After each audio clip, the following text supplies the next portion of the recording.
Hari Guru tahun 2019 dinilai menjadi momentum meningkatkan kualitas pahlawan tanpa tanda jasa ini agar lebih melek teknologi. Hal tersebut menyusul pidato Menteri Pendidikan dan Kebudayaan yang menyatakan guru ke depan harus aktif mendidik dengan mengurangi kewajiban administrasi. Sebagai bukti besarnya, Ketua YPLP PGRI Kabupaten Bandung, Made Gede Putra Wijaya mengatakan, guru harus berusaha maksimal meningkatkan kualitas kualifikasi dan kompetensinya dalam mencerdaskan kehidupan bangsa, sementara pihak pemerintah juga harus siap dengan dukungan kapasitas terhadap guru tersebut.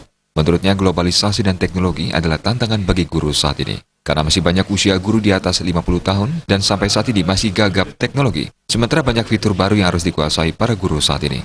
Oleh karenanya diharapkan para guru yang ada lebih sering diberikan pelatihan-pelatihan atau workshop untuk mendukung kinerjanya dalam mendidik anak bangsa. Ditambahkannya, memang saat ini sudah sering dilaksanakan pelatihan kinerja para guru, namun masih bersifat perwakilan mata pelajaran tertentu saja. Untuk itu diharapkan ke depan semua mata pelajaran dan guru diberikan pelatihan yang sesuai dengan kompetensi. Merupakan tantangan yang harus dihadapi oleh guru, oleh karenanya bagi guru-guru yang berasal dari kaum milenial, saya kira tidak ada persoalan ketika ia mau memahami, menguasai soal teknologi.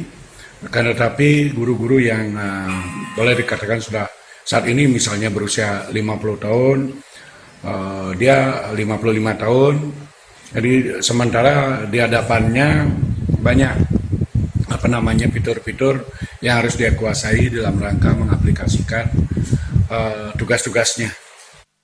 Putra Wijaya sangat sepakat dengan langkah yang diambil oleh Menteri Pendidikan dan Kebudayaan yang memaksimalkan digitalisasi dalam pembelajaran siswa saat ini, sehingga administrasi yang berlebihan yang harus dilakukan guru bisa dilakukan seminim mungkin. Jaya Kusuma, Bali TV.